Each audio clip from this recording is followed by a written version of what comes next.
जय श्री कृष्णा दोस्तों, स्वागत है आपका अपनी इस YouTube चैनल में और आप देख रहे हैं मोटिवेशनल एंड स्पिरिचुअल ज्ञानवर्धक वीडियोस।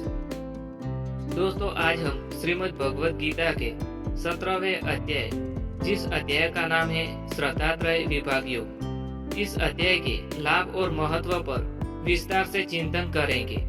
श्री कृष्ण हमें इस अध्याय में बताते हैं कि मनुष्य की श्रद्धा, आहार, यज्ञ, तप और दान, तीन प्रकार के गुण सात्विक, राजसिक और तामसिक के अनुसार भिन्न भिन्न होती है।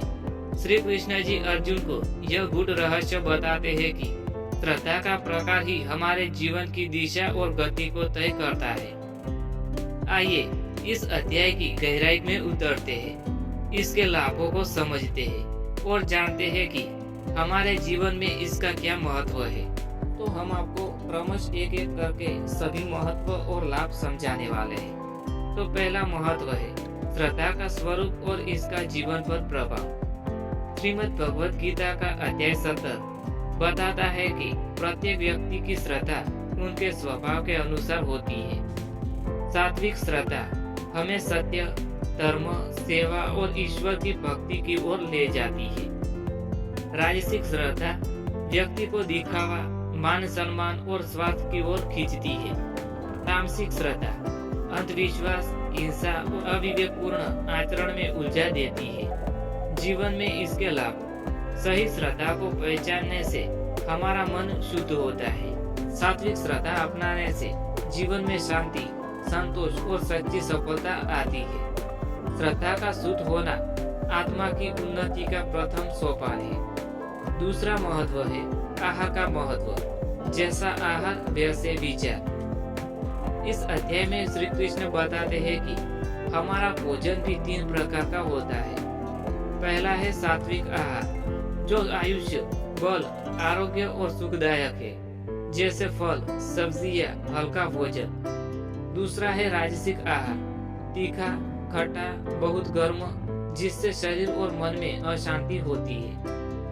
तीसरा है तामसिक आहार, बासी, सड़ा गला, दूषित भोजन जो जड़ता और रोग बढ़ाता है। जीवन में इसके लाभ, सात्विक भोजन से बुद्धि निर्मल बनती है। आहार में सात्विकता आने पर हमारी चेतना उच्च स्तर तक उठती है।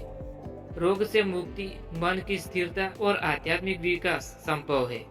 तीसरा महत्व है यज्ञ, तप और दान का त्रिविधि स्वरूप। भगवान श्री कृष्ण बताते हैं कि सात्विक यज्ञ बिना किसी फल की कामना से किया जाता है, केवल कर्तव्य भाव से। दूसरा है राजसिक यज्ञ, दिखावे और लाभ के लिए किया जाता है। तीसरा है तामसिक यज्ञ, शास्त्र विरुद्ध, बिना मंत्र और श्रद्धा के किया जाता है। तपस्या और दान भी तीन प्रकार के होते हैं। पहला है सात्विक तप और दान, लोक कल्याण और ईश्वर की भक्ति के लिए किए जाते हैं। दूसरा है राजसिक तप और दान, अपने स्वार्थ और दिखावे के लिए किया जाता है। तीसरा है तामसिक तप और दान, अज्ञानतावश या गलत उद्देश्यों के लिए किया जाता है। जीवन में इसके लाभ, सात्विक यज्ञ, तप, दान से आत्मा शुद्ध होती है। बिना फल की आशा किए किया गया कार्य सीधा मुक्ति की ओर ले जाता है।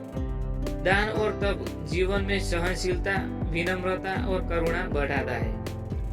चौथा महत्व है ओम तत् सत का रहस्य। इस अध्याय में ओम तत् सत का रहस्य बताया गया है। इन तीन पवित्र शब्दों की महिमा भी समझाई गई है। ओम का अर्थ होता है परम ब्रह्म का प्रतीक। तत् निष्काम भाव से कर्म करने की प्रेरणा देता है। सत, सत्व अर्थात सत्य का प्रतिनिधित्व। जीवन में इसके लाभ, ओम तत् सत का स्मरण और उच्चारण जीवन में शुद्धता लाता है। यह कर्मों को निष्कलंक बनाता है और साधक को ईश्वर के समीप ले जाता है। जीवन में सत्यनिष्ठता और धर्मनिष्ठता का विकास होता है। पांचवा महत्व है श्रद्धात्रय विभाग योग का व्यवहारिक महत्व। आज के समय में जब श्रद्धा विकृत हो रही है, इस अध्याय का महत्व और भी बढ़ जाता है। मनुष्य अपनी श्रद्धा को जांच सके कि वह सात्विक है या नहीं, दिखावे से हटकर अपने जीवन को सात्विक दिशा में ले जाए। कर्म, आहार, विचार और व्यवहार में शुद्धता ला सकता है। व्यावहारिक लाभ, सही श्रद्धा से जीवन में संतुलन आता है, सात्विक प्रकृतियां प्रकट होती है, जीवन में सही लक्ष्य निर्धारित करना सरल हो जाता है। छठा महत्व है आध्यात्मिक उत्थान और मुक्ति का मार्ग।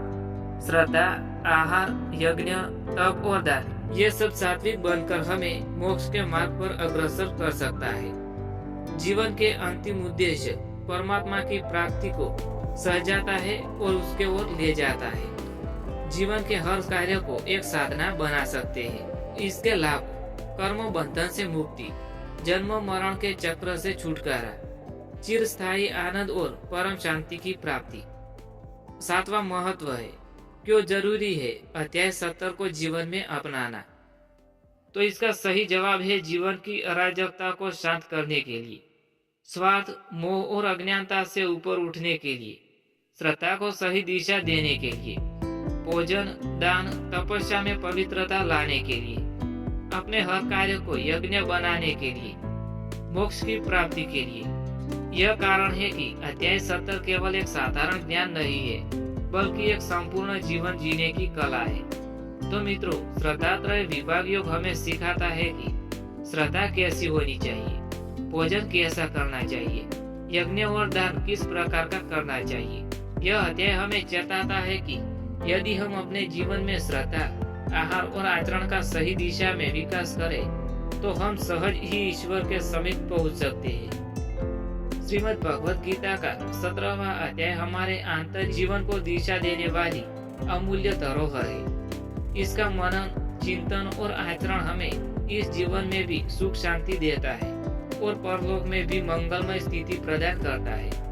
आइए हम सभी मिलकर इस अमूल्य शिक्षा को अपने जीवन में उतारें और सात्विक श्रद्धा के साथ जीवन को धन्य करें। जय श्री कृष्ण दोस्तों।